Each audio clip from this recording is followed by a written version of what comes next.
Hello बच्चों, welcome back to our YouTube channel Anjali brain boost. तो बच्चों तैयार हो ना अपना ब्रेन बूस्ट करने के लिए। आज हम पढ़ने वाले हैं क्लास 8 मैथ्स का चैप्टर 1 रेशनल नंबर की एक्सरसाइज 1E। तो चलिए बच्चों, अब बुक ओपन करिए। सबसे पहले हम क्वेश्चन 1 पढ़ेंगे।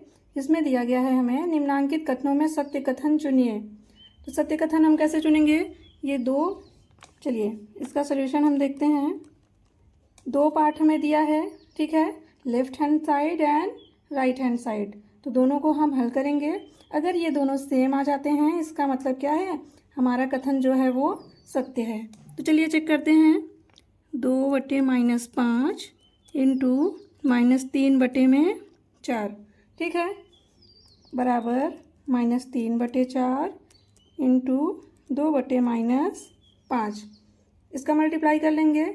हमें पता है ना इसमें कैसे मल्टीप्लाई करते हैं, अंश का अंश में और हर का हर में। तो यहाँ प्लस है, यहाँ माइनस है, ठीक है। तो 2 तियाँ कितना हो जाएगा? 2 तियाँ हो जाएगा 6, और यहाँ भी माइनस प्लस है तो -5 चौके 20, ठीक है। इस तरफ भी कर लेते हैं, -3 दूना 6 और 5 चौके 20। तो माइनस से माइनस तो कैंसिल हो जाएगा, ये माइनस से माइनस यहाँ भी कैंसिल हो गया। तो क्या मिल गया हमें? 6/20, 6/20। इसको हम काट पीट के छोटा भी कर सकते हैं, ठीक है। तो 2 से कैंसिल करेंगे तो 2 तियाँ 6 और ये 10 बार में चला गया। इसी तरह यहाँ भी हो जाएगा। तो क्या मिला हमें बच्चों? हमें मिल गया 3/10 इज इक्वल टू 3/10। हो गया ना दोनों पक्ष इक्वल। इसका मतलब ये क्या है? ये है हमारा सत्य, ठीक है। अब इसका हम दूसरा पार्ट देखते हैं। दूसरा पार्ट क्या है?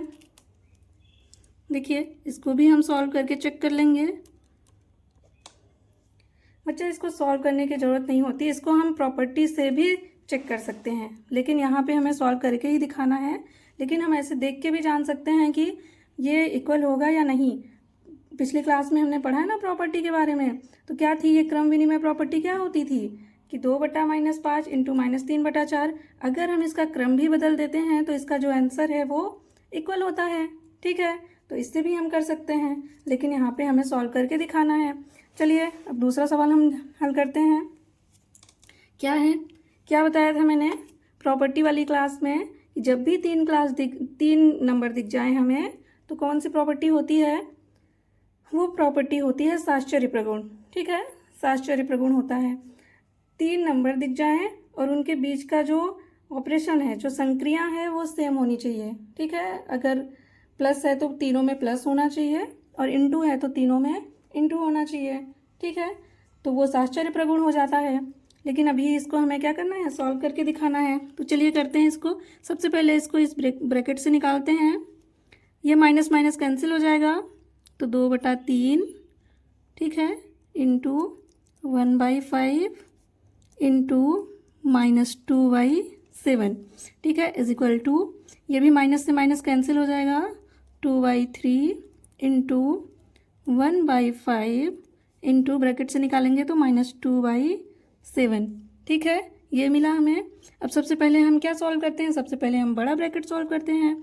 तो अंश का अंश में गुणा करेंगे तो 2 एक नम कितना हो गया? 2, 5 तियाँ 15, और ये -2/7। इस तरफ क्या मिलेगा? 2/3 इंटू, ये ब्रैकेट बड़ा वाला ब्रैकेट सॉल्व करेंगे तो -2 और ये +1, तो प्लस माइनस माइनस हुआ, और 2 एक नम 2, 5 सत्ते 35, ठीक है। अब इसको भी हल कर लेते हैं। तो ये मिल जाएगा 2 दूना 4, 15 सत्ते कितना होता है बच्चा? 7×5 = 35, 3 और 105। 15 सत्ते कितना हो गया? 105। और ये 2 दूना -4 और 35 तियाँ कितना होता है? ये भी हो गया हमारा कितना? 105। तो दोनों लेफ्ट हैंड साइड इक्वल हो गए ना। तो ये भी हमारा क्या हो गया स्टेटमेंट? ये भी हो गया सत्य, ठीक है। अब तीसरा पार्ट देख लेते हैं हम। तीसरा पार्ट क्या है? तीसरा पार्ट कहता है 3/4 और -5/7 का गुणनफल परिमेय संख्या नहीं है, ठीक है। तो इसको चेक करें कि ये सही है या फिर गलत है। देखिए कैसे चेक करेंगे। 3/4 और -5/7 का गुणनफल। गुणनफल करने का मतलब क्या है, इसका हमें करना पड़ेगा गुणा। तो 3/4 इंटू -5/7। तो अंश का अंश में गुणा, हर का हर में गुणा करेंगे। तो ये माइनस है ना, तो ये माइनस 5 तिया कितना हो गया 15 और 4 सत्ते 28। तो कितना बन गया ये 15/-15/28, जो कि ये भी तो एक परिमेय संख्या है ना। कह रहा है कि 3/4 और -5/7 का गुणनफल परिमेय संख्या नहीं है। लेकिन ये देखो, ये तो हमें परिमेय संख्या मिल गई, इसका मतलब ये क्या है, ये हो गया हमारा असत्य। ठीक है। अब बच्चों इसका हम चौथा पार्ट देख लेते हैं। ये है बच्चा पहले सवाल का हमारा चौथा पार्ट। तो चलिए इसका सॉल्यूशन भी देखते हैं हम। इसका सॉल्यूशन क्या है, देखिए क्या है, 7/-8। तो हम लिख लेंगे बड़े ब्रैकेट में 7/-8, प्लस माइनस ब्रैकेट ओपन करेंगे तो प्लस माइनस क्या हो जाएगा, -5/6। ठीक है, ये हमारा हो गया ब्रैकेट क्लोज, और बाहर है इंटू 3/4। इस तरह से हम ये वाला पार्ट भी कर लेंगे, 7/-8 इंटू 3/4। ठीक है, प्लस -5/6 इंटू 3/4। अब आगे क्या होगा, पहले हम बड़े ब्रैकेट को हल करते हैं। ये माइनस को हम ऊपर भेज देंगे तो क्या बन जाएगा, -7/8 -5/6। ठीक है, इंटू 3/4 इज इक्वल टू, ये माइनस भी हम ऊपर भेज देते हैं। ठीक है, -7/8 इंटू 3/4 प्लस -5/6 इंटू 3/4। अब हम इस ब्रैकेट को हल कर लेते हैं। 8 और 6 का एलसीएम कितना बनेगा, 8 और 6 का एलसीएम बनेगा 24। ठीक है, कैसे, देखिए 8 का टेबल जब हम पढ़ेंगे तो 8 के टेबल में सबसे छोटी संख्या ऐसी कौन है जो 8 के टेबल में भी आती है और 6 के टेबल में भी आती है। ठीक है, वो 24 होती है।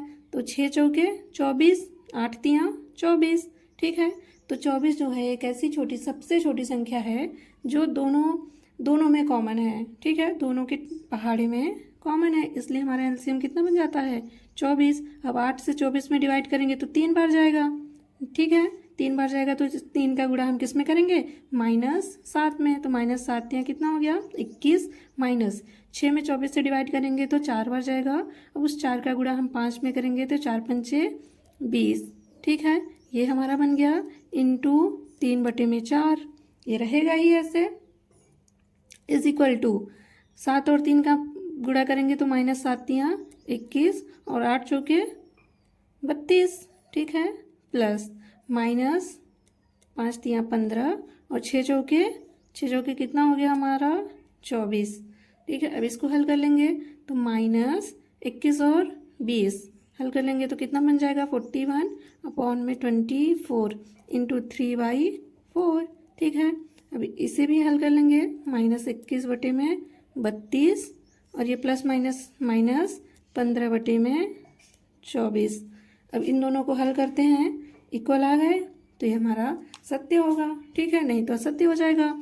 अब अंश का अंश में गुणा कर लेते हैं, 3 एकड़ 3 और 3 चौके 12। तो कितना बन गया -123 बटे में 24 चौके कितना हो गया 4 चौके 16, 6 और 4 दूना 8 1, 24 चौके 96 इज इक्वल टू 32 और 24 का करना पड़ेगा हमें एलसीएम। ठीक है, तो एलसीएम हम कर लेते हैं साइड में, 32 और 24। ठीक है, 32 और 24 का एलसीएम कितना होगा, 2 से हम डिवाइड करेंगे तो ये 16 बार गया और ये 12 बार। 2 अट्ठे 16, 2 छंग 12, 2 चौके 8, 2 तिया 6, 2 दूना 4। ठीक है, और 2 3 से तो डिवाइड होगा नहीं तो 3 ऐसे ही लिखेंगे, फिर 2 से डिवाइड करेंगे 1 बार जाएगा, 3 ऐसे ही लिखेंगे, फिर 3 से डिवाइड कर देंगे तो डिवाइड हो जाएगा ये। ठीक है, तो एलसीएम कितना बन गया, 2 दूना 4 दूना 8 दूना 16, 16 दूना 32 और 32 और 3। ठीक है, 32 3 कितना हो गया 30 3 90 और ये 96। ठीक है, 96 बन गया इसका एलसीएम। तो 96, हमने एलसीएम लिख दिया 96। अब 32 से 96 में डिवाइड करेंगे तो कितनी बार जाएगा, तो 32 तिया होता है ना 96, 3 बार गया, और 3 का मल्टीप्लाई कर लेंगे हम माइनस के 21 में। माइनस का 21 में जब 3 से गुणा करेंगे तो कितना बन जाएगा, ये बन जाएगा हमारा 63, माइनस 24 में 96 से गुणा 96 से भाग देंगे तो कितनी बार जाएगा, यहाँ चेक कर लेते हैं, 2 दूना 4 दूना 8, ठीक है 8, और ये 3, 8 तिया कितना 24, ठीक है 8 और ये 3 24 हो गया। बच कितना गया, ये 4 हमारा, ठीक है। तो इसका मतलब 24 चौके कितना 96, तो 15 चौके 4 का गुणा करेंगे ना हम इसमें 15 में, तो 15 चौके कितना हो गया 60 हो गया। अब इसको हल कर लेते हैं, -123 बटे में 96 इज इक्वल टू 63 और 60 कितना हुआ, 63 और 60 हो गया माइनस का 123 बटे में 96। ये देखिए दोनों पार्ट हमारे इक्वल हो गए ना, ये दोनों पार्ट जब इक्वल हो गए तो कैसा है, ये सत्य है, ठीक है सत्य हो गया। तो बच्चों अब हम इसका अगला सवाल देखते हैं, क्या कहता है। देखिए दूसरा सवाल कहता है कि निम्नांकित कथनों को गुणा की क्रिया करके सत्यापित कीजिए, ठीक है। तो गुणा की संक्रिया करके हमें इसको क्या करना है, सत्यापित करना है। जैसे हमने पहला सवाल किया ना वैसे इसको भी करना है हमें। चलिए कर लेते हैं। क्या है, पहले हमें ब्रैकेट से बाहर निकाल दीजिए इन सबको। 2/7 गुणे -11/8 इज इक्वल टू -11/8 गुणे 2/7। देखिए हम इसको प्रगुण से भी सत्यापित कर सकते थे, लेकिन हमारे सवाल में क्या कहा है कि गुणा की क्रिया करके सत्यापित करना है हमें, ठीक है। तो ये प्लस माइनस माइनस हो गया, 11 दूना कितना हुआ 22, ठीक है, और 8 सत्ते 56 इज इक्वल टू ये 11 दूना 22 और 8 सत्ते 56, ठीक है। ये इक्वल हो गया हमारा, तो सत्यापित हो गया। इसको हम और छोटा कर सकते थे, ठीक है। और छोटा कैसे करते, 2 से इसको कैंसिल कर देते 8 को, ये 4 बन जाता। देखिए कैसे, ठीक है, या हम इसको ऐसे भी कर लेते, 2/7 गुणे -11/8 इज इक्वल टू -11/8 इंटू 2/7, ठीक है। यही है सवाल हमारा। तो 2 से हम इसको कैंसिल करते, 2 1 नम 2, 2 चौके 8, 2 1 नम 2, 2 चौके 8, क्या मिला हमें 1/7 इंटू -11/4, और राइट हैंड साइड क्या मिला -11/4 इंटू 1/7। तो हल करते हैं हमें क्या मिलता, तो -11/28 और -11/28। तो ऐसे भी ये दोनों इक्वल हो गए, ठीक है, ऐसे भी ये दोनों इक्वल हो गए। तो ये सत्यापित हो गया हमारा। अब चलिए दूसरा सवाल हम देखते हैं। दूसरा सवाल क्या है, -8/9 into 15/17 is equal to 15/17 into -8/9। तो इसको भी हल कर लेते हैं, -8/9 इंटू 15/17, ठीक है, इज इक्वल टू 15/17 इंटू -8/9। इसको छोटा कर लें, 3 से हम कैंसिल करते हैं इसको ना, काटना है ना इसे, तो 3 नंबर वाली चाकू लाते हैं, कटपिट कर देते हैं इसे, ठीक है। तो 3 नंबर वाली चाकू से ये 3 बार में कटेगा, और ये कितनी बार में कट गया 5 बार में कट गया, ठीक है। ऐसे ये भी 3 बार में कटेगा और ये 5 बार में कटेगा, ठीक है। तो 8 और बचा क्या, ठीक है, थोड़ा हम यहाँ कर लेते हैं।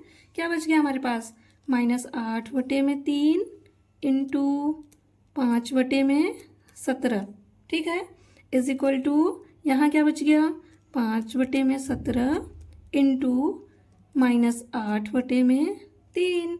अब इसको हल जब हम करेंगे तो क्या मिल जाएगा हमें, इसको हल करेंगे तो मल्टीप्लाई करेंगे ना अंश का अंश में, 8 पंजे 40, माइनस का 40 और 17 तिरिक कितना होता है, 17 तिरिक हो गया 51, ठीक है, और ये -40 बटे में 51 हो गया।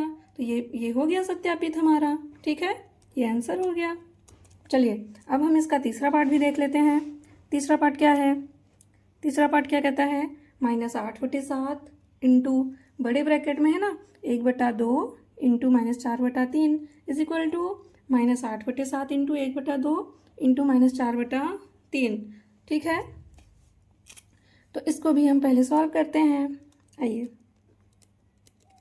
कैसे करेंगे, -8/7 इंटू बड़े ब्रैकेट 1/2 माइनस नहीं इंटू ये माइनस का है ना 4/3 ब्रैकेट से निकाल दिया मैंने उसको, बेचारा बंद था ना इसमें। चलिए अब इस तरफ भी कर लेते हैं, -8/7 इंटू 1/2 फिर -4/3 ये लिख लिया हमने। अब -8/7 ठीक है, -8/7 इंटू मल्टीप्लाई कर दीजिए, 4 का 1 में करेंगे तो यहाँ माइनस है, ये प्लस है, प्लस माइनस माइनस हो गया, 4 × 9 4 में 2 × 3 6 इज इक्वल टू -8 का 1 में मल्टीप्लाई करेंगे तो कितना मिलेगा, -8 और 7 दूना 14 और ये -4/3। ठीक है, -4/3 हो गया। अब हम अंश का अंश में हर का हर में मल्टीप्लाई कर लेंगे तो माइनस माइनस कितना होता है, माइनस और माइनस का गुणा कितना होता है, प्लस होता है। तो प्लस हम लिखें ना लिखें बात तो एक ही होती है। तो 4/8 कितना हो गया, 32/6×7=42। ठीक है, is equal to minus minus plus 4/8 32 और 14×3 कितना होता है, ये हो गया हमारा 42। तो ये पार्ट इक्वल हो गया। ठीक है, इसको हम काट भी सकते थे। ठीक है, ये पार्ट हमारा इक्वल हो गया तो ये हमारा सत्यापित हो गया। ठीक है, अब आइए हम इसके नेक्स्ट पार्ट पे चलते हैं। देखिए बच्चों, ये हमारा एक्सरसाइज 1 का तीसरा सवाल। ठीक है, कह रहा है कि निम्नांकित में रिक्त स्थानों की पूर्ति अपनी अभ्यास पुस्तिका में कीजिए और प्रत्येक कथन के आगे संबंधित प्रगुण का नाम भी लिखिए। ठीक है, प्रगुण की कक्षा में आपने पढ़ा है कौन कौन से प्रगुण हैं हमारे, और उनका नाम भी हमें यहाँ पे लिखना है और देख के पहचानना है कि यहाँ पे कौन सा प्रगुण लग रहा है। ठीक है, तो 2/11 इंटू -3/7, तो पहले क्या हो गया, -3/7 हो गया। तो बाद में क्या आएगा, ये कौन सा प्रगुण है, याद आया, एकदम सही, ये है हमारा क्रम विनिमय प्रगुण। ठीक है, ये देखिए क्रम इसका बदल गया ना, -3/7 पहले था, यहाँ पे क्या आ गया, -3/7 यहाँ बाद में था और यहाँ पे कहाँ आ गया, पहले आ गया। इसका मतलब इसका क्रम तो चेंज हुआ है। तो यहाँ पे क्या आना चाहिए, इस तरफ क्या आना चाहिए, 2/11 आना चाहिए। देखिए पहले सवाल में क्या था, पहले था 2/11 इंटू बाद में क्या था -3/7 और दूसरी तरफ क्या हुआ, -3/7 पहले हुआ तो बाद में क्या आएगा, बाद में 2/11 ही तो आएगा ना। तो हम यहाँ क्या लिख देंगे, 2/11 और प्रगुण का नाम क्या लिखेंगे, कौन सा प्रगुण है ये हमारा हो गया, ये गुणा पे है ना, तो गुणा पर कौन सा प्रगुण, क्रम विनिमय प्रगुण।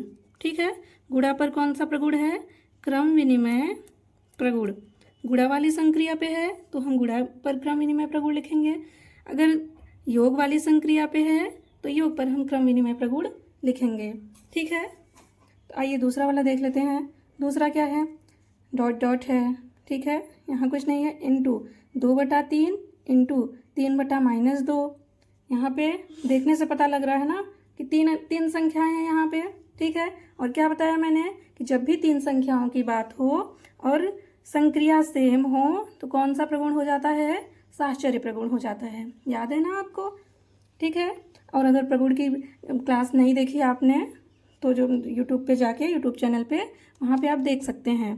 ठीक है, अब देखिए 3, ये लग रहा है ना कि यहाँ पे 3 नंबर हैं और संक्रिया भी हमारा कैसा है, सेम है, तो ये साहचर्य प्रगुण हो जाएगा। कह रहा है कि 2/3 इंटू 3/-2 इज इक्वल टू -11/3। ये तो हमें पता चल गया कि -11/3 यहाँ नहीं है तो यहाँ पे क्या होगा, -11/3 ही होगा। ठीक है, और यहाँ पे कौन सा नंबर गायब है, ठीक है, 3/-2 तो है, ये वाला गायब है ना, ये 2/3 गायब है, तो यहाँ पे हम क्या लिख देंगे, 2/3 लिख देंगे। और यहाँ पे कौन सा नंबर गायब है, -11/3 गायब है, तो यहाँ हमें -11/3 लिख देंगे। ठीक है, तो -11/3। और यहाँ देखिए इस तीनों नंबर में से यहाँ कौन गायब है, -11/3 तो है, 3 बटा -2 भी है, क्या नहीं है, 2/3। ठीक है, और प्रगुण का नाम क्या होगा, गुणा पर साहचर्य प्रगुण, इसका नाम भी हम लिख देंगे साहचर्य प्रगुण। ठीक है, अब तीसरा देखिए कौन सा प्रगुण अप्लाई होता है तीसरे में। यहाँ भी तो देखने से तो लग रहा है 3 नंबर है, ठीक है, लेकिन यहाँ क्या होगा, हमें नहीं पता है ना।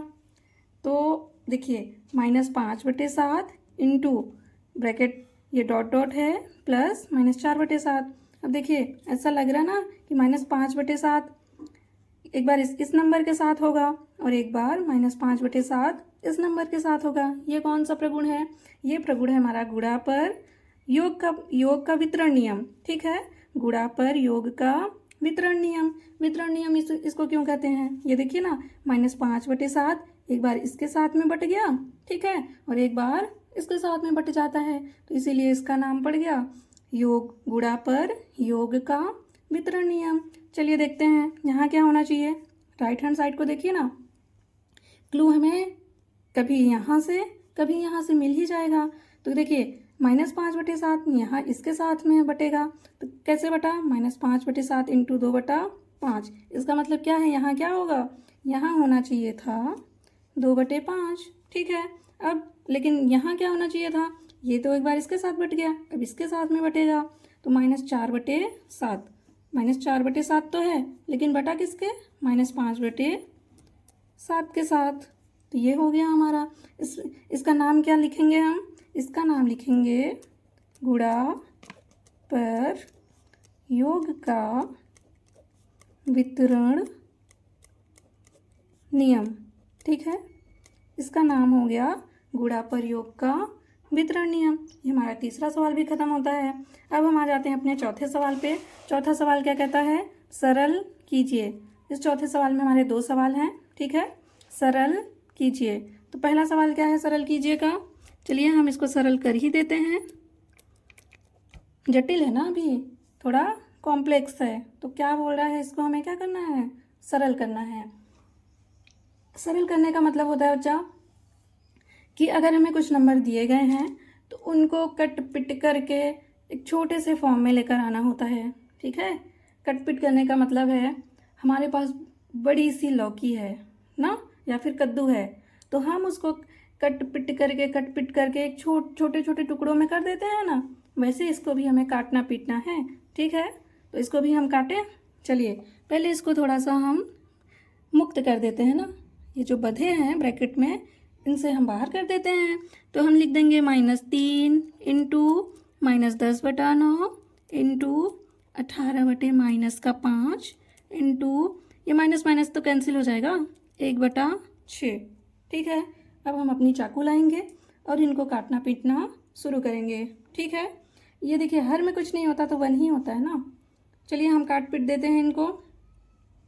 3 एकन्नम कितना होता है, 3 होता है, और 3 तियाँ कितना होता है, 9 होता है, ये तो कैंसिल हो गया। ठीक है, अब देखिए 6 एकन्नम 6 तियाँ भी कितना, 6 तियाँ 18 होता है। ठीक है, अब 5 एकन्नम 5 दूना 10, ये माइनस भी कैंसिल हो गया। ठीक है, देखिए ये माइनस को भी काट दिया हमने। अब यहाँ क्या बच गया, ये 3। चलिए पहले हम लिख लेते हैं क्या बचा है, 1/1 इंटू 2/3 इंटू 3/1 बचा है। ठीक है, इंटू 1/1 ऐसा कुछ बचा है। अब देखिए ये 1 से 1 तो कैंसिल, ये 3 से 3 भी कैंसिल, ये भी कैंसिल, तो बच कितना गया, सिर्फ 2। और ये सिर्फ 2 जो बच गया है वही हमारा आंसर है। ये बड़ी सी कद्दू छोटे से पीस में आ गई ना, बस हो गया सरल। चलिए ऐसे इंटरेस्टिंग से हम दूसरे वालों को भी सरल कर लेते हैं। कैसे सरल करें इसको भी, चलिए पहले इसको भी थोड़ा होता है ना, धनिया वनिया जो है वो बधी होती है, तो इसको भी हम पहले मुक्त कर देते हैं। माइनस से माइनस कैंसिल कर दो क्या यहीं पे। चलिए सॉल्यूशन हम लिख लेते हैं। 1/9 इंटू 3/20 इंटू -4 बटे में 1 लिख सकते हैं हम, और 6 बटे में -5। ठीक है, अब इसको भी हम काटना शुरू करें। चलिए, इसको छोटा दिख रहा है, चाकू से काटूं या फिर तलवार से? किससे काटूं? छोटा है ना, चाकू से ही काटती हूँ। ठीक है, तो 3 नंबर चाकू से ये कटा एक बार में, और 3 दिया 9। ठीक है, इसको भी काट देती हूँ 4 नंबर चाकू से। 4 एकन्नम 4, ये 5 बार में कट गया। 4 पंचे 20। ठीक है, अब क्या कैंसिल होना है? ये भी कैंसिल हो जाएगा, या फिर लिख लूँ एक बार? चलिए लिख लेती हूँ। क्या बच गया यहाँ पे? 1/3 इंटू 1/5 इंटू माइनस का 1 बटे में 1, 6/-5। ठीक है, अब 3 नंबर चाकू से ये भी तो कैंसिल हो जाएगा ना। 3 एकन्नम 3, 3 दूना 6। ये माइनस से माइनस हटा दो। ठीक है, क्या बच गया फिर? नीचे बच गया, 1 मिनट, क्या बच गया? 1/5 इंटू, और क्या बच गया? 2/5। अब क्या करते हैं हम इसमें? अंश का अंश में मल्टीप्लाई करते हैं, हर का हर में मल्टीप्लाई कर सकते हैं। तो 2 1 जा कितना बन गया? 2, 5 5 जा 25। बस हो गया आंसर हमारा। ठीक है, तो बच्चों ये एक्सरसाइज हमारी यहीं पे ख़त्म होती है। ठीक है, आई होप आपको ये एक्सरसाइज बनी अच्छी तरह से समझ आया होगा। अगर वीडियो हेल्पफुल लगे तो लाइक, शेयर और चैनल अंजलि ब्रेन बूस्ट को सब्सक्राइब जरूर करें। मिलते हैं बच्चों नेक्स्ट वीडियो में एक नई एक्सरसाइज के साथ। Thank you.